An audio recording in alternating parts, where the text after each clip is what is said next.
இது ஒரு பொழுதுபோக்கு காரியம் அல்ல. கர்த்தரை தேடுவது, ஜெபிப்பது என்றால் எவ்வளவு நேரம் ஜெபிப்பது, எதை வைத்து ஜெபித்துக் கொண்டிருப்பது என்றெல்லாம் தோன்றும். முதலில் ஒன்று தெரிந்து கொள்ள வேண்டும். ஜெபிக்க வேண்டும் என்றால் அதற்கு ஒரு காரியம் இருக்க வேண்டும். எதை நோக்கி நாம் ஜெபிப்போம்? கர்த்தாவே என்னை சுத்திகரியும் என்று ஜெபிக்க வேண்டும். நம்மிடத்தில் குறைகள் உண்டு, பாவ கரைகள் உண்டு, நம் ஆத்துமா சுத்திகரிக்கப்பட வேண்டும். அதற்கு நாம் கர்த்தரிடத்தில் என்னை சுத்திகரியும் என்று ஜெபித்து கர்த்தருடைய வார்த்தைகளை தியானிக்க வேண்டும். கர்த்தருடைய வார்த்தைகள் பரிசுத்த ஆவியானவராய் இருக்கிறார். நாம் வசனங்களை, வேத வார்த்தைகளை, ஆண்டவராய் இயேசு கிறிஸ்து வார்த்தையாய் இருக்கிறார். நாம் வசனங்களை படிக்கும்போது இயேசு கிறிஸ்து தேவன், பிதாவாகிய தேவன், குமாரன், பரிசுத்த ஆவியானவர் நமக்குள் வருகிறார். அப்படி அவர் வரும்போது அந்த வார்த்தை நமக்குள் வந்து நம்மை சுத்திகரிக்கிறது. நம் ஆத்துமா சுத்திகரிக்கப்படுகிறது. சீஷர்களாக்குங்கள் என்றே கர்த்தர் சொல்லியிருக்கிறார், விசுவாசிகளாக்குங்கள் என்று சொல்லவில்லையே.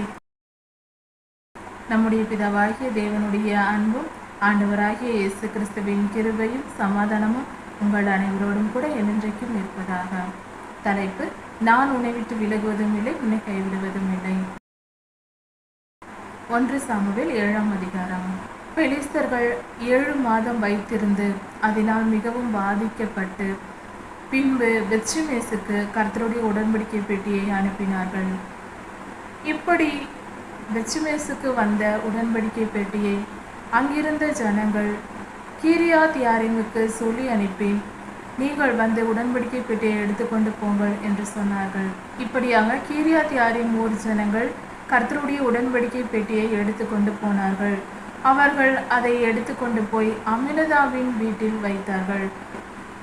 அங்கு அவருடைய மகனான எலியேசர் ஆசாரியராக பிரதிஷ்டை பண்ணப்பட்டார். இப்படியாக கர்த்தருடைய உடன்படிக்கை பெட்டி அபினதாபின் வீட்டில் 20 வருடங்கள் இருந்தது. அவரது மகன் எலியேசர் ஆசாரியராய் இருந்தார். இப்படி இருக்கையில் அந்த ஊர் ஜனங்கள் கர்த்தரை தேடினார்கள். கர்த்தரிடத்திலிருந்து பேசவும் கர்த்தரிடத்திலிருந்து ஆசீர்வாதத்தை பெறவும் விரும்பினார்கள். அவர்கள் சாமுவேல் ஐயாவிடம் வந்தார்கள். அப்பொழுது சாமுவேல் ஐயா, தீர்க்கதரிசியாகிய சாமுவேல் ஐயா, நீங்கள் எதுவரைக்கும் இப்படி இருப்பீர்கள்? கர்த்தருக்கு ஆராதனை செய்யுங்கள். உங்கள் நடுவில் இருக்கிற அந்நிய தேவர்களை எடுத்து போடுங்கள். அஸ்தோத்தை வழிபடுவதை நிறுத்துங்கள். அவைகளை எல்லாம் சிலைகளை எடுத்து போடுங்கள். நீங்கள் கர்த்தரை பணிந்து கொள்ளுங்கள் என்று சொல்லுகிறார்.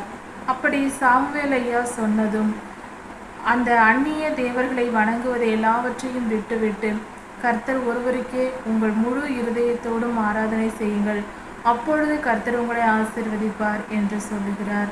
இதை கேட்ட அந்த ஊர் ஜனங்கள் அப்படியே அந்நிய தேவர்களை தங்களிடமிருந்து விலக்கிவிட்டு கர்த்தரை ஆராதனை செய்தார்கள். கர்த்தரை நோக்கி பார்த்தார்கள். அப்பொழுது சாமுவேல் ஐயா, மிஸ்பாவிலே ஒன்று கூடி வாருங்கள், உபவாசித்து ஜெபிப்போம் என்று சொல்லுகிறார். அதே போல எல்லா ஜனங்களும் உபவாசத்துடன் அங்கு வருகிறார்கள். அங்கு கர்த்தருக்கு தகன பலி இடுகிறார்கள். ஒன்று கூடி கர்த்தரை ஆராதனை செய்கிறார்கள். இப்படி இவர்கள் மிஸ்பாவிலே ஒன்று கூடி இருப்பதை கேட்ட பெலிஸ்தர்கள் அங்கிருந்து யுத்தத்திற்கு வருகிறார்கள். மிஸ்பாவை நோக்கி வருகிறார்கள்.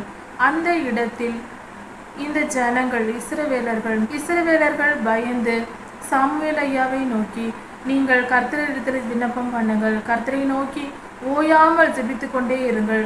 பெலிஸ்தர்கள் எங்களுடன் சண்டைக்கு வருகிறார்கள், அவர்கள் யுத்தத்திற்கு வருகிறார்கள் என்று சொல்லுகிறார்கள். இதை கேட்டதும் சாமுவேல் ஐயா ஒரு பால் குடிக்கிற ஆட்டுக்குட்டியை எடுத்து அதை கர்த்தருக்கு சர்வாங்க தகன பலியாக இடுகிறார்.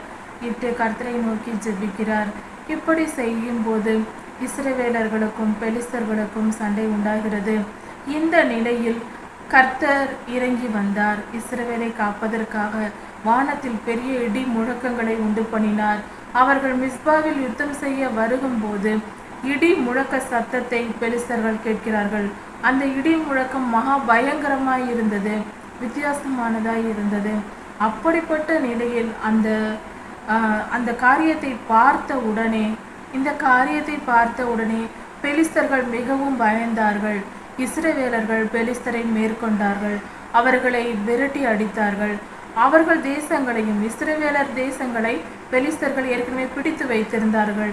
அதையெல்லாம் இஸ்ரவேலர்கள் மீட்டு கொண்டார்கள். பெத்காரிம் என்னும் பள்ளத்தாக்கு வரைக்கும் பெலிஸ்தர்களை விரட்டி அடித்தார்கள்.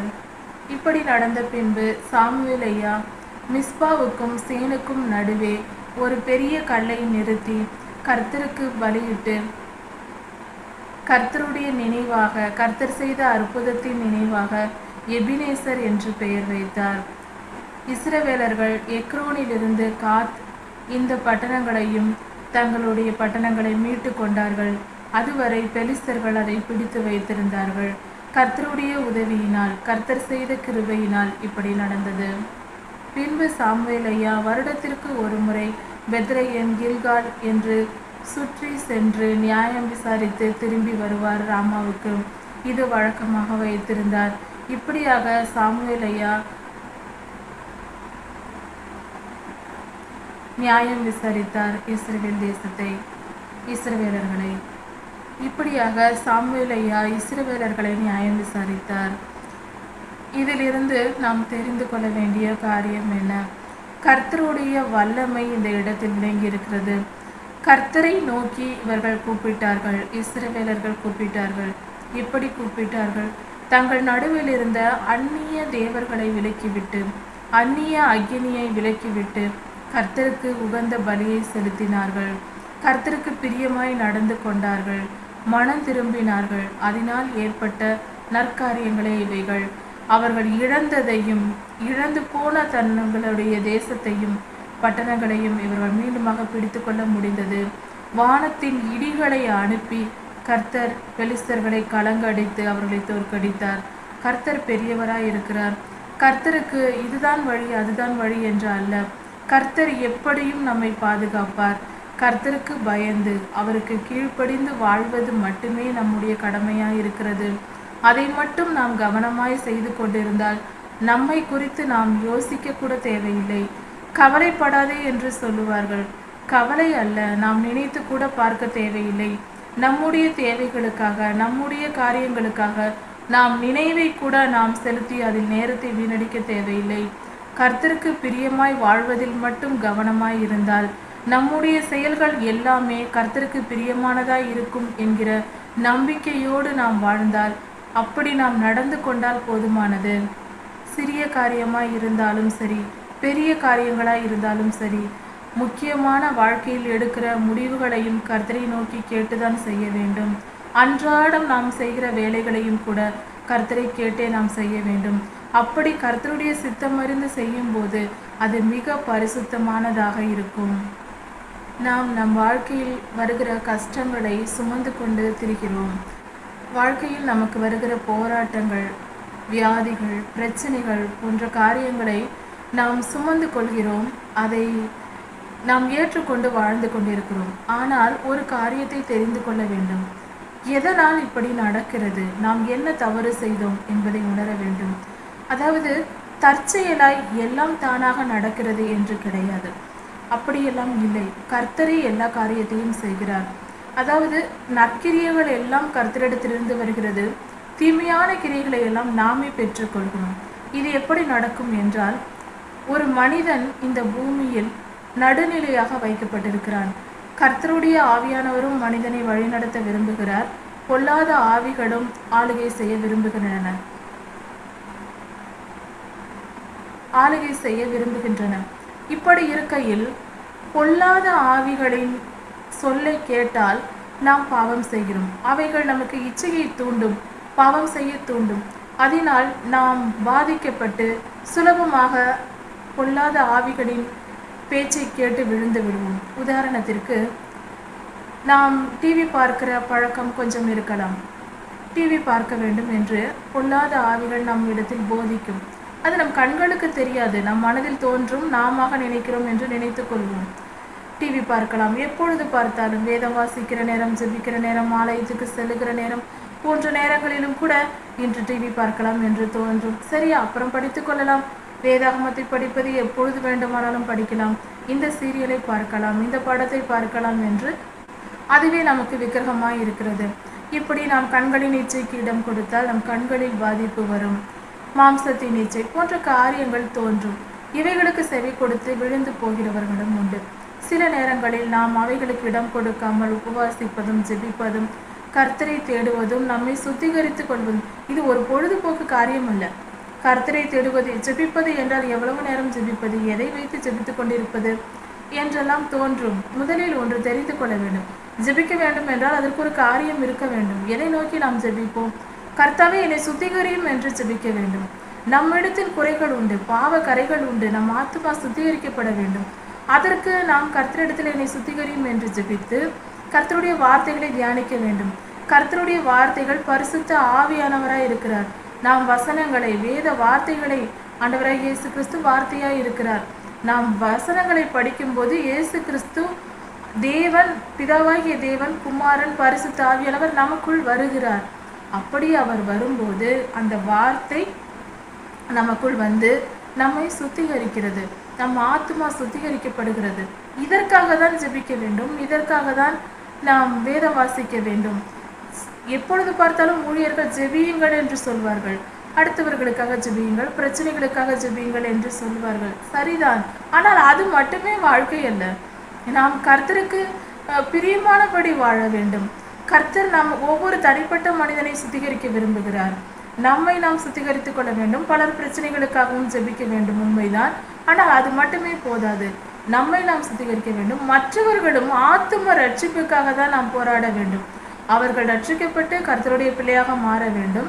அது மட்டும் போதாது, அவர்கள் பூரணத்துவத்துக்குள்ளும் கடந்து போனால்தான் பரலோகராஜ்யத்தை பார்க்க முடியும். ரட்சிக்கப்பட்டால் மட்டும் போதாது, பூரணத்துவத்திற்குள்ளும் கடந்து போக வேண்டும். கர்த்தருடைய ஊழியத்தை செய்கிற ஊழியர்களாக மாற வேண்டும். சீஷர்களாக்குங்கள் என்றே கர்த்தர் சொல்லியிருக்கிறார், விசுவாசிகளாக்குங்கள் என்று சொல்லவில்லையே. இப்படி நாம் பல காரியங்கள் செய்ய வேண்டியிருக்கிறது. முதலில் நம்மை நாமே சுத்திகரித்துக் கொள்ள வேண்டும். கர்த்தருடைய வேத வசனங்களை தியானித்து அறிந்து கொண்டு கர்த்தரோடு நாம் இணைந்து வாழ்கிற வாழ்க்கை வாழ வேண்டும். அதன் பின்பாக ஊழியம் செய்து மற்றவர்களுக்காக நாம் வாழ வேண்டும். இப்படியெல்லாம் செய்து நாம் நம்மை சுத்திகரித்துக் கொள்ள வேண்டும். இதற்கு நமக்கு இருக்கிற நேரம் போதாது. அதனால் அந்நிய அக்கினியை நமக்குள் வைக்கக்கூடாது. அதிகாரங்களே, இந்த ஊர் ஜனங்கள் செய்தது போல அங்கு அந்நிய தெய்வங்களையும் வணங்கக்கூடாது. அந்நிய தெய்வங்களை வணங்குவது என்றால் உலக இச்சைகள் நமக்குள் இருக்கக்கூடாது என்று பொருள். டிவி பார்ப்பதும் ஒரு விக்கிரக ஆராதனை தான். எப்பொழுதும் சினிமா பார்ப்பதும் விக்கிரக ஆராதனை தான்.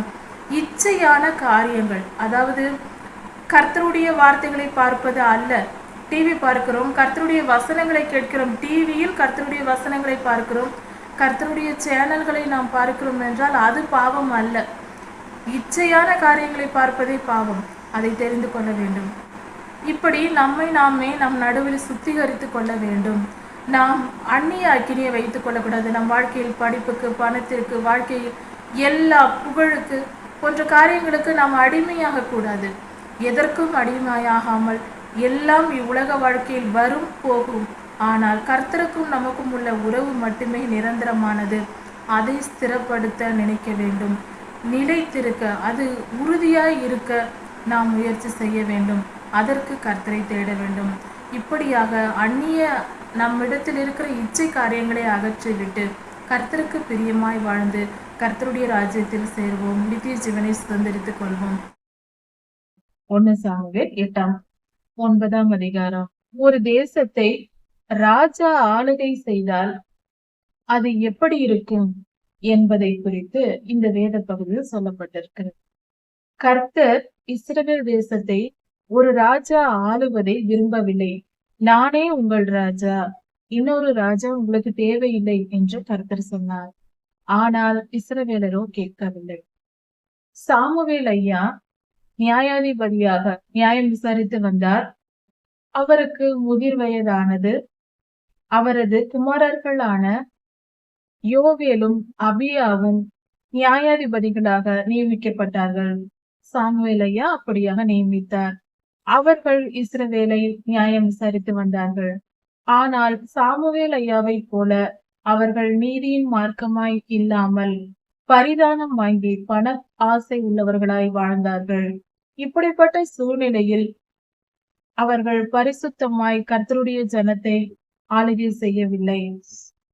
இஸ்ரவேல் ஜனங்கள் சாமுவேல் ஐயாவிடம் வந்து, எங்களுக்கு ஒரு ராஜாவை ஏற்படுத்தும், மற்ற ஜாதிகளில் இருப்பது போல எங்களுக்கும் ஒரு ராஜா வேண்டும் என்று இஸ்ரவேலர்கள் வந்து சாமுவேல் ஐயாவிடம் கேட்டார்கள். அப்பொழுது சாமுவேல் ஐயா கர்த்தரை நோக்கி ஜெபித்தார். அவர் கர்த்தரிடம் கேட்டார். அப்பொழுது கர்த்தர் சாமுவேலை நோக்கி, இஸ்ரவேலர்கள் உன்னை தள்ளிவிடவில்லை, அவர்கள் என்னை தள்ளினார்கள். நான் அவர்களை ஆளுகை செய்வதை அவர்கள் தள்ளினார்கள், உன்னை தள்ளவில்லை. அவர்கள் சொல்வதை கேள் என்று சொன்னார். அப்படி சொன்னதும் சாமுவேல் ஐயா அதை கேட்டுக்கொண்டிருந்தார். அப்பொழுது கர்த்தர் இன்னும் சில காரியங்களை சொன்னார். ஒரு ராஜா இஸ்ரவேல் தேசத்தை ஆண்டால் அவன் என்ன என்ன செய்வான், அந்த ராஜா எப்படி தன் ஆளுகையை செய்வான் என்பதை விளக்கி கூறு. இஸ்ரவேலை ஒரு ராஜா ஆளுவதை நான் விரும்பவில்லை. ஆனாலும் இஸ்ரவேலர்கள் என்னை தள்ளிவிட்டு அவர்கள் இப்படி கேட்பதினால் அவர்களுக்கு ராஜாவை ஏற்படுத்தி கொடு. ஆனாலும் அந்த ராஜா என்னென்ன செய்வான் என்பதை நீ அவர்களுக்கு சொல் என்று சொன்னார். அப்படியே சாமுவேல் ஐயா செய்தார். கர்த்தரிடம் கேட்டு தெரிந்து கொண்ட காரியங்களை சாமுவேல் ஐயா இஸ்ரவேல் ஜனங்களுக்கு சொல்ல தொடங்கினார். அதாவது ஒரு ராஜா இஸ்ரவேலை ஆண்டால் அவன் என்ன செய்வான் என்றால், இஸ்ரவேல் ஜனங்களின் குமாரர்களை தன்னுடைய வேலைக்காரர்களாக மாற்றிக்கொள்வான். தனக்கென்று தன்னுடைய யுத்தத்தை செய்வதற்கு ரதங்களை ஓட்டுவதற்கும், தன்னுடைய வயலிடங்களில் வேலை செய்வதற்கும், தனக்கு யுத்தம் செய்ய ஆயுதம் தயாரிக்கிற பணியிலும் உன்னுடைய குமாரர்களை அவன் ஏற்படுத்தி கொள்வான். ரத சாரதிகளாக உன்னுடைய குமாரர்களை, இஸ்ரவேலரின் குமாரர்களை எடுத்துக் கொள்வான். இஸ்ரவேலின் குமாரத்திகளை அப்பம் சுடுகிறவர்களாகவும் சமையல் பண்ணுகிறவர்களாகவும் பண்ணுவான். உங்கள் குமாரத்திகளை வேலையாட்களாக்கி கொள்வான். உங்களுடைய வேலைக்காரர்களையும் வேலைக்காரிகளையும் தன்னுடைய வேலைக்காரர்களாக மாற்றிக் கொள்வான். உன்னுடைய கழுதைகளையும் எருதைகளையும் அவன் எடுத்துக் கொள்வான். உன்னுடைய ஆடுகளில் 10 ஒரு பங்கை அவன் எடுத்துக் கொள்வான். இப்படியாக ஒவ்வொரு காரியத்திலும் அவன் எடுத்துக் கொள்வான். உன்னுடைய வயல் நிலத்தில் இருக்கிற தானியங்களில் 10 ஒரு பங்கையும், திராட்சை பழங்களில் 10 ஒரு பங்கையும் அவன் எடுத்துக் கொள்வான். தசம பாகமாக பெற்றுக் கொள்வான். இப்படியாக பலவித பொருள் இழப்புகள் உங்களுக்கு நேரிடும். இப்படி ஒவ்வொரு காரியத்தையும் உங்களில் இருந்து அவன் எடுத்துக் கொள்வான். அது மட்டும் அல்லாமல் விளைகிற நல்ல பொருட்களை எல்லாம் அவன் தனக்கென்று எடுத்துக்கொண்டு தன்னுடைய வேலைக்காரர்களுக்கும் வேலைக்காரிகளுக்கும் கொடுப்பான். உங்களுடைய நன்மையான ஈவுகள் எல்லாம் அவனிடத்தில் போய் சேரும் என்று இப்படியாக ஒரு ராஜா இருந்தால் என்ன நடக்கும் என்பதை குறித்து கர்த்தர் விவரமாக சொல்ல சொன்னார். சாமுவேல் ஐயா அப்படியே சொன்னார். இதையெல்லாம் கேட்டுக்கொண்டிருந்த இஸ்ரவேல் ஜனங்கள் அதையெல்லாம் கேட்ட பின்பும் மனம் திரும்பவில்லை. அப்பொழுது சாமுவேல் ஐயா சொன்னார், இப்படியெல்லாம் ஒரு ராஜா உங்களுக்கு ஏற்பட்டால் இப்படி நடக்கும். அப்பொழுது அந்த ராஜாவின் கொடுமை தாங்காமல் நீங்கள் கர்த்தரை நோக்கி கூப்பிடுவீர்கள், கர்த்தரோ உங்களுக்கு மறு உத்தரவு கொடுக்க மாட்டார் என்று சாமுவேல் ஐயா சொன்னார். இதை கேட்ட பின்பும் கூட இஸ்ரவேல் ஜனங்கள் ராஜா வேண்டும் வேண்டும் என்று கேட்டுக்கொண்டிருந்தார்கள். அதற்கு பின்பு சாமுவேல் ஐயா நீங்கள் எல்லாம் போகலாம் என்று அவர்களை போக சொன்னார். இப்படிப்பட்ட சூழ்நிலையில் கர்த்தர் சாமுவேல் ஐயாவை கூப்பிட்டு சில காரியங்களை சொன்னார். அதாவது பென்யமீன் கோத்திரத்தில் கீஸ் என்னும் ஒரு பராக்கிரமசாலியான ஒரு மனிதர் இருந்தார். அவருக்கு ஒரு குமாரன் இருந்தார். அவர் பேர் சவுல். அவர் மிகுந்த உயரம் உள்ளவராகவும் மிகவும் அழகானவராகவும், இஸ்ரவேலிலே அந்த அளவுக்கு அழகான மனிதன் இல்லை என்று சொல்லும் அளவுக்கு சவுல் மிக அழகானவராகவும் திறமையானவராகவும் இருந்தார் என்று கர்த்தர் சொன்னார். அந்த சவுலை கர்த்தர் இஸ்ரவேலின் மேல் ராஜாவாக அபிஷேகம் பண்ணும்படி சாமுவேல் ஐயாவுக்கு கட்டளை கொடுத்தார்.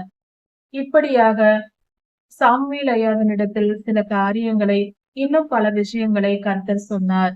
அதையெல்லாம் கேட்டுக்கொண்டார். இப்படிப்பட்ட ஒரு சூழ்நிலை இருக்கும்போது இதையெல்லாம் கர்த்தர் வெளிப்படுத்திய பின்பு பென்யமீன் கோத்திரத்து கீசின் வீட்டில் அவருடைய கழுதைகள் தொலைந்து போயின. கழுதைகள் தொலைந்து போனதும் அந்த மனிதர் தன்னுடைய குமாரனான சவுலை கூப்பிட்டு, நம்முடைய கழுதைகள் தொலைந்து போயிற்று, ஒரு வேலைக்காரனை அழைத்து கொண்டு நீ சென்று போய் நம் கழுதைகளை தேடிக் கொண்டு வா என்று அனுப்பி வைத்தார். சவுல் தன்னுடைய கழுதைகளை தேடும்படியாக அவர் தன்னுடைய வேலைக்காரனோடு புறப்பட்டு போனார். அவர்கள் நீண்ட தூரம் 2, 3 பட்டணங்கள் வரைக்கும் சுற்றி பார்த்தார்கள். அப்பொழுது அங்கெல்லாம் கழுதைகள் கிடைக்கவில்லை. அதன் பின்பாக சாமுவேல் ஐயா இருந்த பட்டணத்திற்கு வந்தார்கள். அங்கு வந்தபோது இவர்கள் சோர்ந்து போனார்கள். சோர்ந்து போய், சவுல், கழுதைகள் நமக்கு கிடைக்கவில்லை. என்னுடைய தகப்பனார் கழுதைகள் தொலைந்து தேடிப்போன பிள்ளையையும் காணவில்லையே என்று என்னை குறித்து அவர் கவலைப்படுவார். அதனால் என்னை குறித்து கவலைப்படாதபடிக்கு நாம் செல்லலாம், வா, கழுதைகள் கிடைக்கவில்லை, நாம் போகலாம் என்று தன்னுடைய வேலைக்காரனிடத்தில் சவுல் கூறினார். இதை கேட்ட வேலைக்காரன், ஐயா, இந்த ஊரில் ஒரு தேவ மனிதர் இருக்கிறார். அவரிடத்தில் போய் நாம் கேட்டால், அவர் ஞான திருஷ்டிக்காரராய் இருக்கிறார். அவரிடத்தில் கேட்டால் நம்முடைய கழுதைகள் எங்கிருக்கின்றன என்று சொல்லுவார். அங்கு போய் நாம் கேட்கலாம் என்று சொல்லுகிறார். இதை கேட்ட சவுல், ஞான திருஷ்டிக்காரரிடத்தில் போவதற்கு நம்மிடத்தில் பொருள் ஒன்றும் இல்லையே. அதாவது அந்த காலத்தில் ஞான திருஷ்டிக்காரர் என்றால் இந்த காலத்தில் தீர்க்கதரிசி என்று பொருள். தீர்க்கதரிசியிடம் செல்ல வேண்டும் என்றால் எப்பொழுதும் வெறும் கையோடு செல்லக்கூடாது. நமக்கு தேவையான சில பொருள்களை, அவர்களுக்கு பயன்படுத்தக்கூடிய பொருள்களை காணிக்கையாக கொண்டு போய் கொடுக்க வேண்டும். இது எப்பொழுதும் உள்ள நடைமுறை. இந்த காலத்திலும் நாம் அப்படித்தான் செய்ய வேண்டும். தீர்க்கதரிசியிடம் செல்ல வேண்டும் என்றால் அவர்களுக்கு பயன்படுத்தக்கூடிய நம்மால் முடிந்த காணிக்கைகளை, பொருட்களை எடுத்துக்கொண்டு போய் அவர்களுக்கு கொடுக்க வேண்டும். இப்படி இருக்க சவுல், என்னிடத்தில் ஒன்றும் இல்லையே, நாம் தின்பண்டங்கள் எல்லாம் செலவழிந்து போயிற்று, நாம் எப்படி போய் அவரை பார்ப்பது என்று சொல்லுகிறார். அதை கேட்ட வேலைக்காரன், என்னிடத்தில் 3 கிராம் வெள்ளி இருக்கிறது என்று சொல்லுகிறார். என்னிடத்தில் 1/4 சேக்கல் வெள்ளி இருக்கிறது, அதை நாம் கொண்டு போய் கொடுத்து நான் கேட்டு வரலாம் என்று சொல்லுகிறார். இதை கேட்டதும் சவுல் சந்தோஷப்பட்டு, சரி, நல்லதாயிற்று, வா, போகலாம் என்று சொல்லிக்கொண்டு அவர்கள் சாமுவேல் ஐயாவிடம் போகிறார்கள். அந்த ஊரில் சாமுவேல் ஐயா தீர்க்கதரிசியாக அங்கு இருக்கிறார். இவர்கள் அங்கு போன போது அங்கு தண்ணீர் மொண்டு கொண்டு வருகிற பெண்கள் இறங்கி வருகிறார்கள். அவர்கள் வருவதை பார்த்ததும் இவர்கள் ஞானதிஷ்டிக்காரர் வீடு எங்கிருக்கிறது என்று கேட்கிறார்கள். அதற்கு அவர்கள், இன்று பலி கொடுக்கும் நாள், பலியிடுகிறார்கள், அதனால் தீர்க்கதரிசி ஞானதிஷ்டிக்காரர் இங்கு வந்திருக்கிறார். அவர் பலிபிடத்தின் மேடையில் ஏறப் போகிறார். அவர் போய் ஆசீர்வாதம் செய்த பின்பே எல்லோரும் சாப்பிடுவார்கள். இதோ இப்பொழுது அவர் அங்கு போக போகிறார். நீங்கள் போங்கள், நீங்கள் போகும்போதே நேரில் அவரை பார்ப்பீர்கள் என்று அந்த பெண்கள் சொல்லுகிறார்கள். அதை கேட்டதும் அப்படியே சவுலும் அவருடைய வேலைக்காரனும் புறப்பட்டு போகிறார்கள். அங்கு போகும்போது அவர்களுக்கு எதிராக சாமுவேல் ஐயா வருகிறார். அவர் வந்ததும், இவர்கள் போய், என்னுடைய கழுதைகள் காணாமல் போயிற்று, எங்கிருக்கிறது என்று எங்களுக்கு சொல்ல முடியுமா என்று கேட்டார்கள்.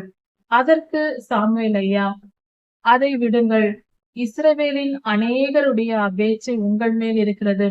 எல்லோருடைய மனமும் உங்களை தேடிக்கொண்டிருக்கிறது. அநேகர் இஸ்ரவேலர் எல்லாம் உங்களை ஆவலாய் தேடிக்கொண்டிருக்கிறார்கள், வாருங்கள் என்று சொல்லி அழைக்கிறார்.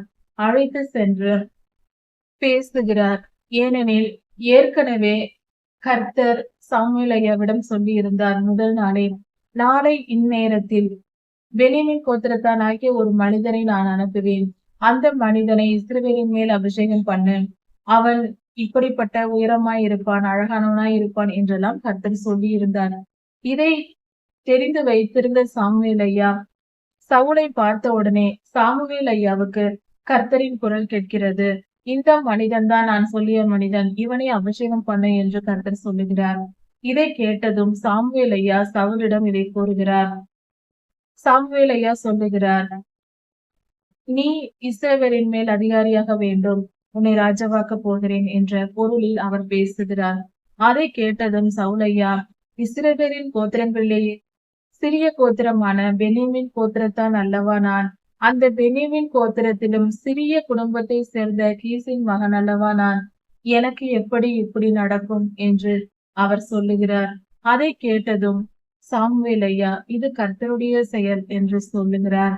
சொல்லி, இன்று வா, உனக்காக நான் விருந்தை ஏற்படுத்தி வைத்திருக்கிறேன் என்று அழைத்து செல்லுகிறார். அங்கு சென்றதும் எல்லோருடனும் சேர்ந்து நீ புசிக்க வேண்டும் என்று சொல்லி உயர்ந்த ஸ்தானத்தில் கொண்டு போய் உட்கார வைத்து சவுலை சாப்பிட சொல்லுகிறார். நீ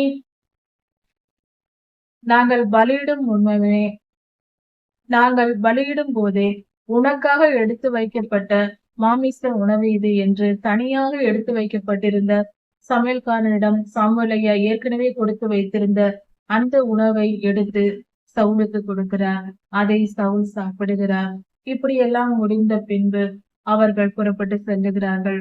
அங்கு போனதும் மறுநாளிலே சாமுவேலையா சொல்லுகிறார், என்னிடத்தில் இன்று நீ தங்கு. கழுதைகள் கிடைத்து விட்டது, அவைகள் உன் வீட்டிற்கு போய்விட்டது. அதனால் என்னிடத்தில் நீ தங்கு.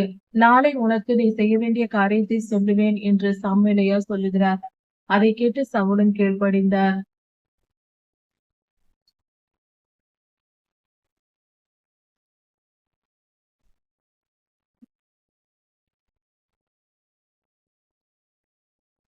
அப்பொழுது மறுநாள் காலையிலேயே எழுந்திருந்து நீ புறப்படுவதற்கு ஆயத்தம் பண்ணு என்று சொல்லுகிறார். சாமுவேலையா சொன்னதும் அப்படியே புறப்பட்ட ஆயத்தமான சவுல் ஐயாவிடம் வருகிறார். அப்பொழுது சாமுவேலையா, வேலைக்காரனை நீ முந்தி அனுப்பிவிடு, நான் உன்னிடம் தனியாக பேச வேண்டும் என்று சொல்லுகிறார். வேலைக்காரன் அனுப்பப்பட்ட பின்பு அந்த நேரத்தில் அந்த இடத்தில் பட்டணத்திற்கு வெளியே கூட்டிக் கொண்டு போய் சாமுவேலையா தன்னுடைய தைல குப்பியை எடுத்து சவுலை அபிஷேகம் பண்ணுகிறார் ராஜாவாக. தைலத்தை எடுத்து ஊற்றி தைலத்தை சவுலின் மேல் ஊற்றி இஸ்ரவேலின் முதல் ராஜாவாக அபிஷேகம் பண்ணுகிறார். இப்படியாக சம்பவம் நடந்து முடிந்தது. இஸ்ரவேலர்கள் கர்த்தரை புறம்பே தள்ளி தனக்கென்று ராஜாவை மற்றவர்களைப் போல வாழ வேண்டும், மற்ற புறஜாதியாரை பார்த்து அவர்களைப் போல வாழ வேண்டும் என்று முடிவெடுத்தார்கள். இப்படியாக நாம் இருக்கக்கூடாது. எப்பொழுதும் கர்த்தருடைய பிள்ளைகள் உலகத்தாரை போல வாழக்கூடாது. நாம் கர்த்தருடைய சித்தத்தின்படி வாழ வேண்டும். அவருடைய சொல்லை கேட்டு அவருடைய வசனங்களின்படி வாழ வேண்டும். வேதத்தை ஆராய்ந்து அதை கற்றுக்கொண்டு பழக வேண்டுமே தவிர உலகத்தாரை பார்த்து பழகி வாழக்கூடாது. இதை புரிந்து கொண்டு நடப்பது நம்முடைய வாழ்க்கைக்கு நல்லது. 1 சாமுவேல் 10ஆம் அதிகாரம். கர்த்தர் தீர்க்கதரிசியிடம் எப்படி பேசுவார், வழி நடத்துவார் என்பதை குறித்து இந்த வேத பகுதியில் தெளிவாக கொடுக்கப்பட்டிருக்கிறது. இப்படியாக சாமுவேல் தீர்க்கதரிசியை பார்க்க சவுல் வந்து சேர்ந்தார். கழுதையை தேடிக்கொண்டு வந்தவர் சாமுவேல் தீர்க்கதரிசியை பார்த்தார். கர்த்தர் ஏற்கனவே முதல் நாளை சொன்னதுபடி சாமுவேலையா தைல குப்பியை எடுத்துக்கொண்டு வந்து அந்த வேலைக்காரன் சென்ற பின்பு தனியாக ஊருக்கு வெளியே அழைத்து சென்று தைலத்தை சவுலின் தலையில் ஊற்றி அபிஷேகம் பண்ணி ஆசீர்வதித்து நீ இஸ்ரவேலின் ராஜா என்று சொல்லுகிறார். அபிஷேகம் பண்ணின பின்பு நீ இப்பொழுது கர்த்தரால் அபிஷேகம் பண்ணப்பட்டவர் அல்லவா? அப்படி இருக்க கர்த்தர் ஒரு காரியத்தை உனக்கு வெளிப்படுத்துகிறார் என்று சொல்லுகிறார். அதாவது பென்யமீன் எல்லையில் இருக்கிற ராகேலின் கல்லறை அண்டையிலே 2 மனிதர்கள் பெத்தேலுக்கு போகிறவர்களாக உன்னிடத்தில் காணப்படுவார்கள். அவர்கள் வந்து உன்னிடத்தில் உன் தகப்பனார் கழுதையை தேடிக்கொண்டு வந்த உங்களை காணவில்லை என்று விசாரப்படுகிறார். கழுதைகள் வந்துவிட்ட கழுதையை தேட போன என் குமாரனை காணோமே என்று விசாரப்படுகிறார். அதனால் நீங்கள் புறப்பட்டு போங்கள் என்று சொல்லுகிறார். அதாவது ராகேலின் கல்லறை அண்டையிலே 2 பேர் வந்து உன் தகப்பனார் உனக்காக விசாரப்படுவார் என்று சொல்லுவார்கள். அதை நீ கேட்பாய். அங்கிருந்து புறப்பட்டு நீ சமபூமிக்கு செல்லும் போது அங்கு பெத்தேலுக்கு போகிறவர்களாய் 3 பேர் அங்கு போய் கொண்டிருப்பார்கள். அவர்களை நீ போய் பார். 3 பேர்கள் அங்கு போய் கொண்டிருப்பார்கள். அவர்களில் ஒருவன் 3 ஆட்டுக்குட்டிகளையும் ஒருவன் 3 அப்பங்களையும் இன்னொருவன் திராட்சை ரசத்தையும் வைத்திருப்பான். அவர்களில் ஒருவன் 2 அப்பங்களை உனக்கு கொடுப்பான். அதை நீ வாங்கிக்கொள். இப்படியாக இது நடக்கும் என்று சாமுவேலையா, இப்படிப்பட்ட அடையாளங்கள் உனக்கு நடக்கும் என்று சொன்னார். அதன்படி அதன் பின்பாக இன்னொரு காரியத்தையும் சொன்னார். முதலில் சொன்னது என்னென்ன நடக்கும் 3 காரியங்களை சாமுவேலையா வெளிப்படுத்துகிறார். சாமுவேலையா தீர்க்கதரிசிதான் என்பதற்கும் ஐயா சொன்னது உண்மையான கர்த்தருடைய வார்த்தை தான் என்பதற்கு அடையாளமாக இந்த காரியங்கள் கொடுக்கப்படுகிறது சவுலையாவுக்கு. இப்படி அவர்கள் இருவருக்கும் சொன்ன பின்பாக, இப்படி இந்த 2 காரியங்கள் சொன்ன பின்பாக, முதலாவது காரியம் அந்த 2 பேர் கழுதைகள் அகப்பட்டது என்று சொல்லுவார்கள். அது முதல் காரியம். இது ராகேலின் கல்லறையண்டில் நடக்கும். இரண்டாவது காரியம், சமபூமியில் பெத்தேலுக்கு போகிற 3 பேர் வருவார்கள். அவர்களில் ஒருவன் அப்பத்தை கொடுப்பான், 2 அப்பங்களை கொடுப்பான். அது இரண்டாவது காரியம். அதற்கு அடுத்ததாக அதை பெற்றுக்கொண்டு நீ போகும்போது, நீ மலையில் ஏற போகும்போது, அந்த மலை இடத்தில் போகும்போது, மலையில் இருந்து இறங்கி வருகிற தீர்க்க தரிசனம் சொல்லுகிற கூட்டத்தாரை பார்ப்பாய். அவர்கள் தீர்க்க தரிசனம் உரைத்து கொண்டு வருவார்கள். அவர்களுக்கு முன்பாக தம்புரு, நாதஸ்வரம் போன்ற மேல வாத்தியங்களும் இசை கருவிகள் வாசிக்கப்பட்டு கொண்டு வந்து கொண்டிருக்கும். அப்படி அவர்கள் வரும்போது நீ அவர்களுக்கு எதிர்பட்டு போவாய். அப்பொழுது கர்த்தருடைய ஆவியானவர் உன்மேல் இறங்குவதினால் நீயும் தீர்க்க தரிசனம் உரைப்பாய். நீ தீர்க்க தரிசனம் உரைப்பாய். கர்த்தர் உன்னோடே இருக்கிறார். அந்த சமயத்தில் நீ என்ன செய்ய வேண்டுமோ அதை செய் என்று சாமுவேல் ஐயா தீர்க்கமாக இந்த 3 அடையாளங்களையும் சொல்லி அனுப்பினார். அது மட்டுமல்லாமல், இப்படி நீ செய்து கொண்டு இதெல்லாம் முடிந்த பின்பாக கில்காலுக்கு நீ போ. அங்கு போய் நாம் சர்வாங்க தகன பலிகளையும் கொடுக்க வேண்டும். அதற்கு நான் அங்கு வருவேன். நீ எனக்கு முன்பாக அங்கே போய் இரு என்று சாமுவேல் ஐயா விளக்கமாக கர்த்தர் சொன்னதை சொல்லி இருந்தார். கர்த்தர் சொன்ன வார்த்தைகளை எல்லாம் சாமுவேல் ஐயா சவுல் ஐயாவுக்கு சொல்லிவிட்டார். சவுல் ராஜா இதையெல்லாம் கேட்டுக்கொண்டு நடந்து சென்றார். சாமுவேல் ஐயா சொன்னது போல அன்றைய தினமே இந்த அடையாளங்கள் எல்லாமே நடந்தது. அவர் ராகேல் கல்லறையண்டைக்கு போன போது 2 பேர் கழுதைகள் அகப்பட்டது, உம்முடைய தகப்பனார் உம்மை தேடுகிறார் என்று சொன்னார்கள். அது அப்படியே நடந்தது. அடுத்ததாக அங்கிருந்து அவர்கள் புறப்பட்டு செல்லும் போது சவுல் ராஜாவும் அந்த வேலைக்காரனும் செல்லும் போது அடுத்ததாக அவர்கள் அந்த 3 பேரை சந்திக்கிறார்கள். அந்த 3 பேரில் ஒருவன் 2 அப்பத்தை கொடுக்கிறான். அதையும் இவர்கள் வாங்கி கொள்கிறார்கள். அடுத்ததாக தீர்க்க தரிசனம் உரைத்து கொண்டு வருகிற கூட்டத்தை இவர்கள் பார்க்கிறார்கள். அதே போல சாமுவேல் ஐயா சொன்னது போலவே எல்லாம் நடக்கிறது. தீர்க்க தரிசன ஆவி, கர்த்தருடைய ஆவியானவர் சவுலின் மேல் இறங்குகிறார். அவர்கள் தீர்க்க தரிசனம் உரைத்து கொண்டு வருகிறார்கள். இசை கருவிகள் வாசிக்கப்பட்டு முன்னாடி வந்து கொண்டிருக்கின்றன. இப்படி எல்லாவற்றையும் பார்த்து வந்த சவுல் மேல் கர்த்தருடைய ஆவியானவர் இறங்கியதினால் அவரும் தீர்க்க தரிசனம் உரைக்கிறார். இதை பார்த்து கொண்டிருந்த ஜனங்கள், கீசின் குமாரனுக்கு வந்தது என்ன? ஏன் இப்படி நடக்கிறது? சவுலும் தீர்க்கதரிசியோ என்று எல்லோரும் பேசிக் கொள்கிறார்கள். இது பழமொழியாகவே மாறிவிட்டது. சவுலும் தீர்க்கதரிசியோ என்று அவர்கள் பழமொழியாகவே சொல்ல தொடங்கினார்கள். அப்படியாக இந்த சம்பவங்கள் எல்லாமே, கர்த்தர் வெளிப்படுத்தின காரியங்கள் எல்லாமே நடந்தது. அதன் பின்பாக சவுல் அந்த இடத்தில் தீர்க்க தரிசனம் சொல்லிக் கொண்டு தன்னை மறந்த நிலையில் வருகிறார். இப்படி வரும் முன்பதாகவே இவர் சாமுவேல் ஐயாவிடம் செய்தியை கேட்டுக்கொண்டு வர தொடங்கும் போதே கர்த்தர் சவுலுக்கு வேற இருதயத்தை கொடுத்தார் என்று சொல்லப்பட்டிருக்கிறது. சவுலின் இருதயத்தை கர்த்தர் மாற்றிவிட்டார். அப்பொழுது இப்படியெல்லாம் நடந்து முடிந்தது. சவுல் அந்த இடத்தை விட்டு கில்காலுக்கு புறப்பட்டு போனார். அங்கு ஏற்கனவே சாமுவேல் ஐயா சொல்லியிருந்தார், நீ அங்கு போய் எனக்காக 7 நாட்கள் காத்திரு, கில்காலில் காத்திரு. நான் உனக்கு பலிகளை கொடுக்க வேண்டும். நான் தான் பலி கொடுக்க வேண்டும். அதனால் 7 நாட்கள் நீ அங்கேயே காத்திரு என்று சாமுவேல் ஐயா சொல்லியிருந்தார்.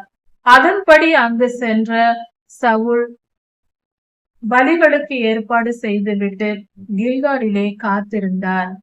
சாமுவேல் இஸ்ரவேலரை மிஸ்பாவிலே கூடி வர செய்தார். இந்த காரியங்கள் எல்லாம் நடந்து முடிந்து பின்பு, அதாவது சவுல் தீர்க்க தரிசனம் உரைத்த பின்பு தன் வீட்டிற்கு செல்லுகிறார். அங்கு சென்ற போது அவருடைய சிறிய தகப்பன் கேட்கிறார், எங்கே இருந்து வந்தீர்கள்? ஏன் இவ்வளவு கால தாமதமானது என்று சொல்லுகிறார். அப்பொழுது அந்த வேலைக்காரன், கழுதை கிடைக்காததினால் நாங்கள் தாமதமானது, நாங்கள் சாமுவேல் ஐயாவிடம் போனோம், அவரிடத்தில் போனோம் என்று சொல்லுகிறார். அவருடைய சிறிய தகப்பன் சாமுவேல் என்ன சொன்னார் என்று உடனே ஆச்சரியப்பட்டு கேட்கிறார். அதை கேட்டதும் உடனே சவுல் குறுக்கிட்டு, கழுதைகள் கிடைத்து விட்டது என்று தீர்க்கதரிசி சொன்னார் என்று சொல்லி ராஜ்யபாரத்தை குறித்து நடந்த காரியத்தை எதையும் சொல்லாமல் மறைத்து விட்டார். சவுல் இப்படியாக செய்தார். அதன் பின்பாக சாமுவேல் மிஸ்பாவிலே இஸ்ரவேலரை கூடி வர செய்தார். அப்படி கூடி வரும்போது அவர் சாமுவேல் தீர்க்கதரிசி சொன்ன காரியமானது, கர்த்தர் கட்டளையிட்டபடியே கர்த்தர் உங்களுக்கு ராஜாவை ஏற்படுத்துவார். அதற்கு நீங்கள் இஸ்ரவேலர்கள் வரிசை வரிசையாக ஒவ்வொரு கோத்திரத்தாரும் ஒவ்வொரு வம்சத்தாரும் தனித்தனியாக பிரிந்து வந்து நில்லுங்கள் என்று சொல்லுகிறார். அப்படி கர்த்தரால் தெரிந்து கொள்ளப்பட்டவர் யார் என்று பார்க்கும்போது, எந்த கோத்திரத்தாரை கர்த்தர் தெரிந்து கொள்கிறார் ராஜாவாக என்று பார்க்கும்போது, சீட்டு பென்யமீன் கோத்திரத்திற்கு விழுந்தது. அந்த பென்யமீன் கோத்திரத்தில் கீசின் குமாரனான சவுலின் பேரில் விழுந்தது. இப்படி ஒவ்வொரு முறையாக வந்த பின்பு அவர்கள் சவுலை தேடுகிறார்கள். அங்கு சவுல் இல்லை.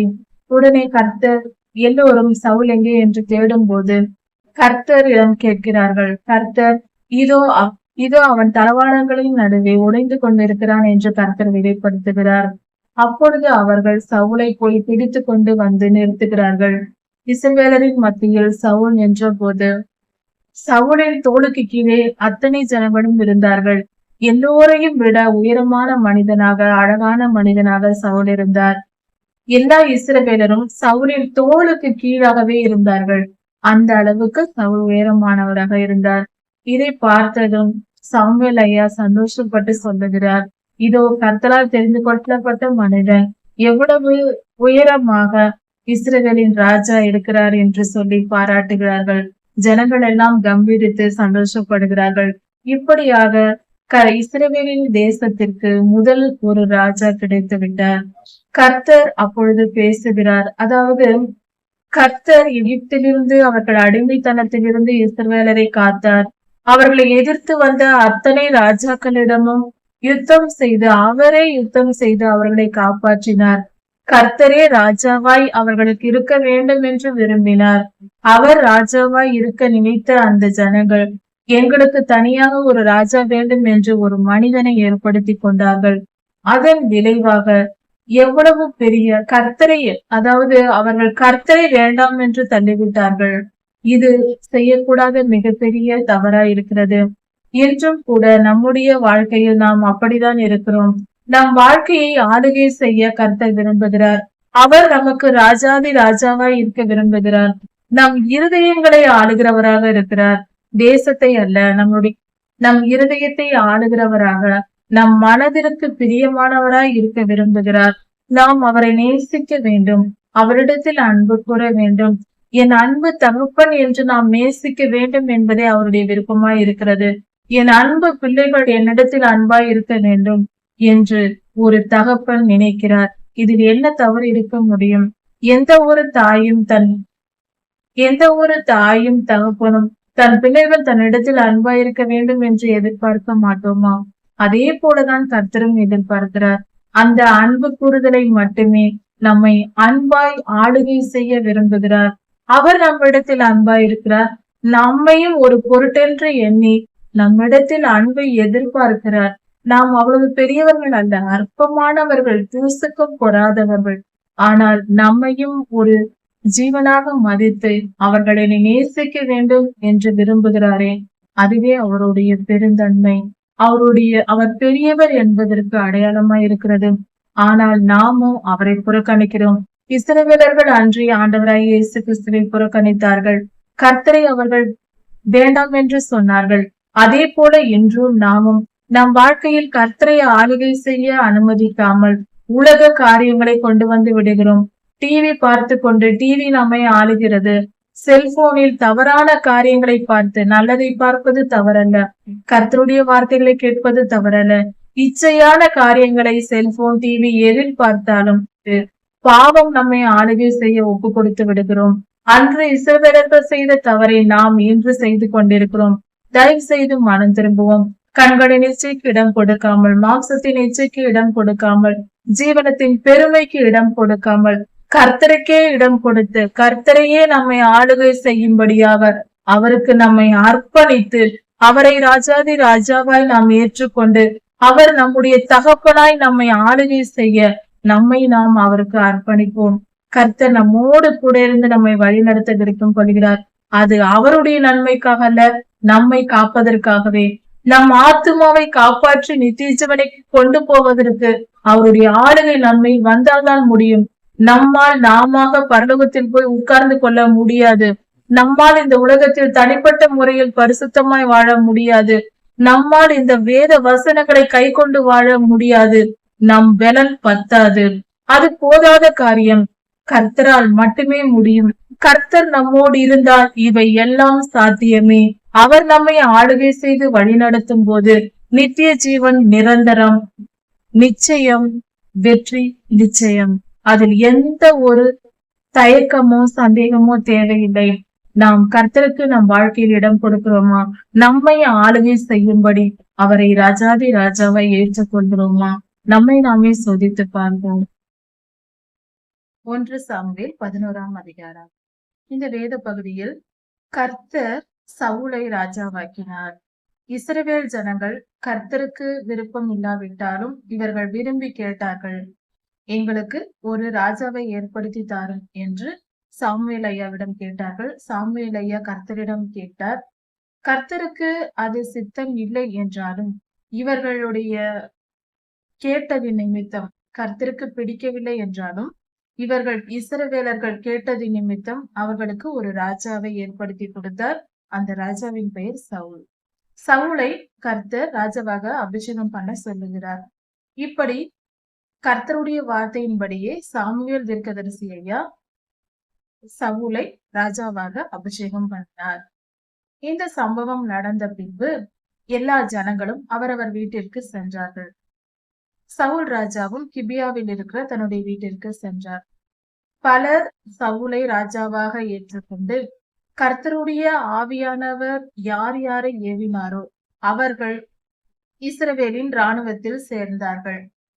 ஆனால் சில மக்கள், அதிலும் சிலர் சவுலை பார்த்து நம்பாமல் இவனா எங்களை ரட்சிக்க போகிறவன், காப்பாற்ற போகிறவன் என்று தவறாக பேசினார்கள். இப்படியும் சில ஜனங்கள் அந்த இடத்தில் பேசினார்கள். இதையெல்லாம் காதில் கேட்டுக்கொண்டிருந்த சவுல் அமைதியாக இருந்தார். ஒன்றும் பதில் பேசவில்லை. கர்த்தருடைய ஆவியானவர் எந்தெந்த மனிதனின் இருதயத்தில் ஏவினாரோ அவர்கள் இஸ்ரவேலின் சேனையில் சேர்ந்து கொண்டார்கள். இஸ்ரவேலருக்காக யுத்தம் செய்வதற்காக இராணுவத்தில் சேர்ந்தார்கள். இப்படியாக நடந்து போகின்றது. நாகாஸ் என்னும் ஒரு அம்மோனியன் கீலேயாத்தில் உள்ள யாபேசின் ஜனங்களிடத்திற்கு வந்து அவன் யுத்தம் செய்வதற்காக வந்தார்.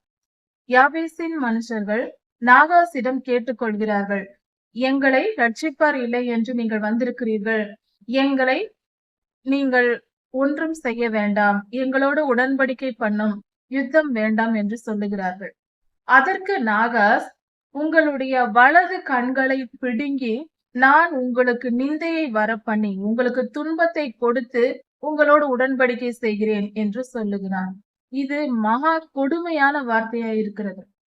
நாம் சமாதானமாக போகலாம் என்று ஒரு கூட்டத்தார், ஒரு ஊர் ஜனங்கள் வந்து கேட்கும் போது, யாபேசின் ஜனங்கள் கேட்கும் போது சமாதானத்தை விரும்பாமல் யுத்தத்திற்கு ஆயத்தமாக அந்த அம்மோனியன் சொல்லுகிறார். இதை கேட்டதும் அந்த ஜனங்கள், எங்களுக்கு ஒரு 7 நாட்கள் தாரும், எங்களை காப்பாற்றுவதற்கு யாராவது இருக்கிறார்களா என்று நாங்கள் பார்க்கிறோம், அப்படி இல்லை என்றால் நாங்கள் உங்களிடத்தில் வருகிறோம் என்று இப்படி கேட்டுக்கொண்டு யாபேசின் ஸ்தானாபதிகள் புறப்பட்டு கிபியாவுக்கு வருகிறார்கள். கிபியாவில் வந்து இவர்கள் சொல்வதை கேட்டு, அந்த ஸ்தானாபதிகளின் சொற்களை கேட்டு இஸ்ரவேலர் எல்லோரும் அழுகிறார்கள். மிகப்பெரிய கூக்குரலும் புலம்பலும் உண்டாகிறது. இப்படி அங்கு சத்தமாக இருக்கும்போது, கிபியாவில் இருக்கும்போது, கிபியாவில் இருந்த சவுல் தன் மாடுகளை மேய்த்து கொண்டு வயல்வெளியில் இருந்து வீட்டிற்கு வருகிறார். வரும்போது இப்படி சத்தம் கேட்கிறது, அழுகுரல் கேட்கிறது. இதை கேட்டதும் சவுல் விசாரிக்கிறார், என்ன நடந்தது என்று விசாரிக்கிறார். இப்படி விசாரித்ததும் அங்கிருக்கிற ஜனங்கள் விஷயங்களை சொல்லுகிறார்கள். அதை கேட்டு கொண்டிருந்த சவுலின் மேல் பரிசுத்த ஆவியானவர் இறங்குகிறார். நாம் கவனிக்க வேண்டிய இடம் இதுதான். கர்த்தருடைய ஆவியானவர் சவுலின் மேல் இறங்குகிறார். இறங்கியதும் சவுலுக்கு மிகுந்த கோபம் உண்டாகி ஓரிரை மாட்டை பிடித்து அதை வெட்டி அதன் கால்களை எடுத்து கொடுத்து அதன் பாகங்களை எடுத்து கொடுத்து என் பின்னேயும் சாமுவேல் தீர்க்கதரிசியின் பின்னேயும் வராதவன் எவனோ அவனுக்கும் இப்படியே செய்யப்படும்.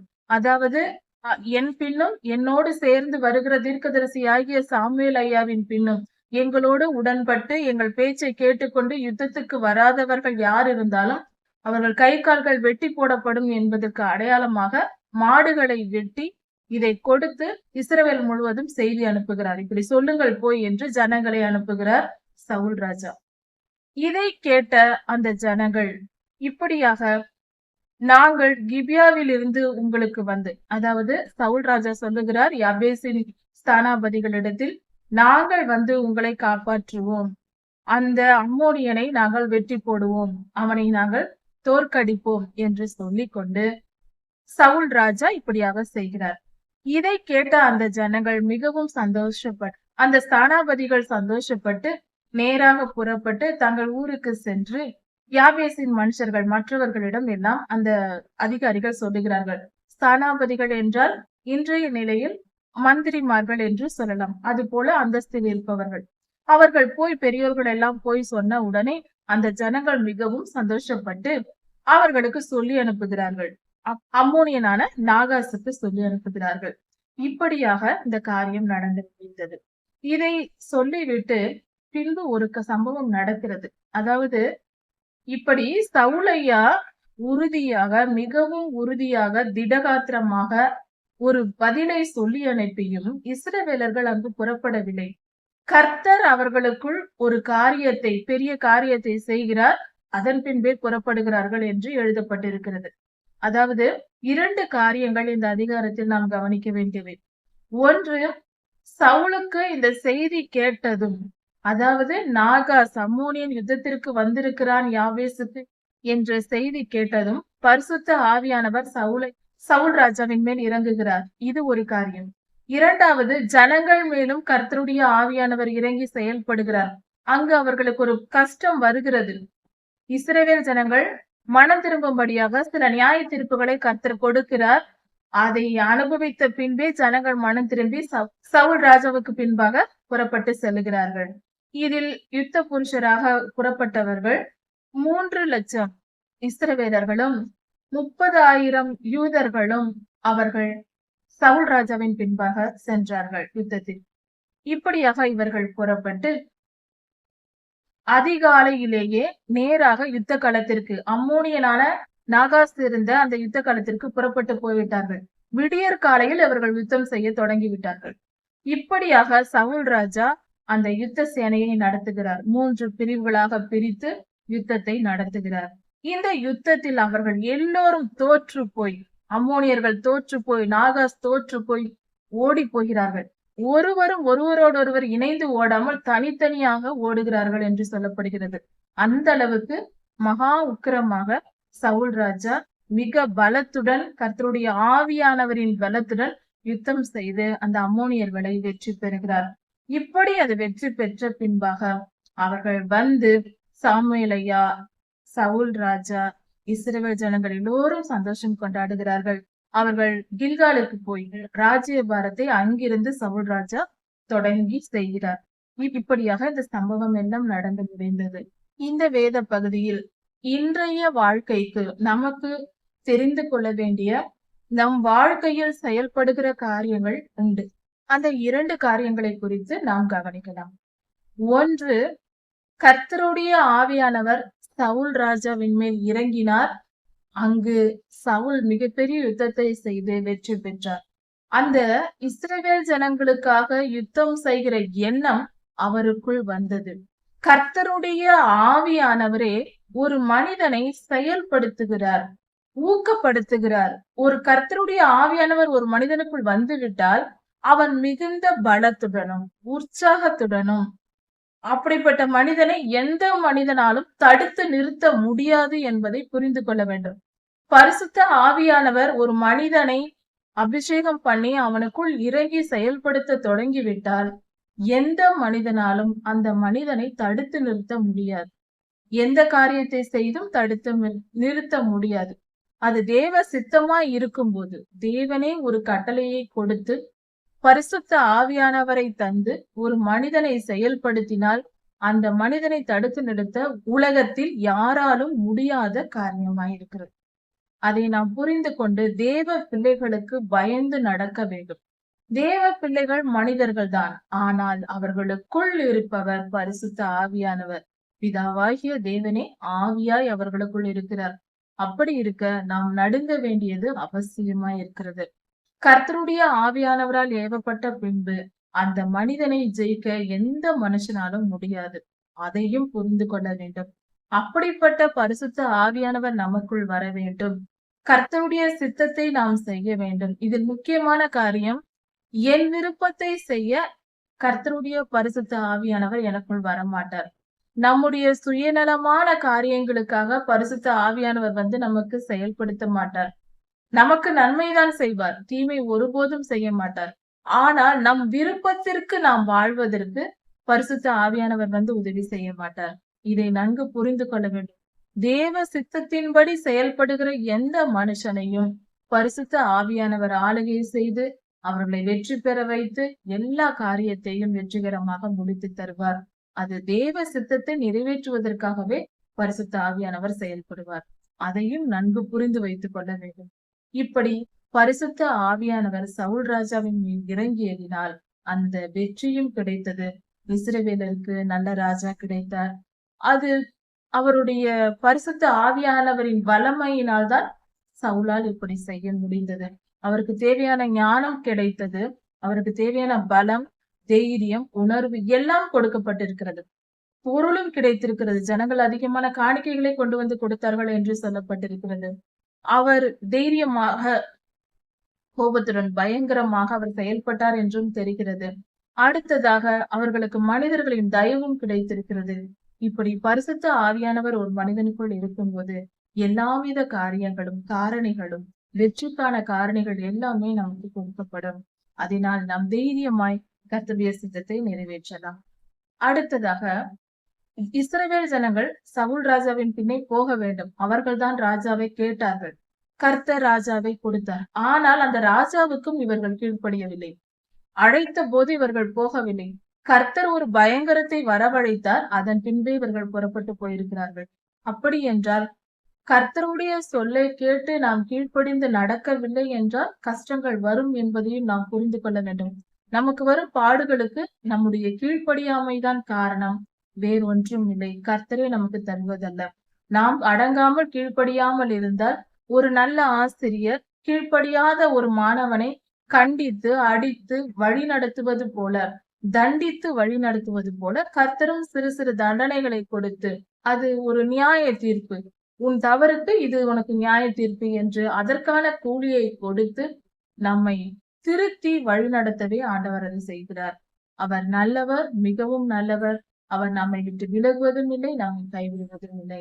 அப்படிப்பட்ட நல்ல தகப்பனுக்கு கீழ்ப்படிந்து நல்ல பிள்ளையாக வாழ்ந்து கர்த்தருடைய ராஜ்யத்தை, நித்திய ஜீவனை சுதந்திரித்துக் கொள்வோம். கர்த்தருடைய கிருபை என்றும் உள்ளது. அவர் நம்மை விட்டு விலகுவதும் இல்லை, நம்மை கைவிடுவதும் இல்லை. இதன் தொடர்ச்சியை அடுத்த செய்தியில் பார்க்கலாம். கர்த்தர் உங்களை ஆசீர்வதிப்பாராக. மாரநாதா.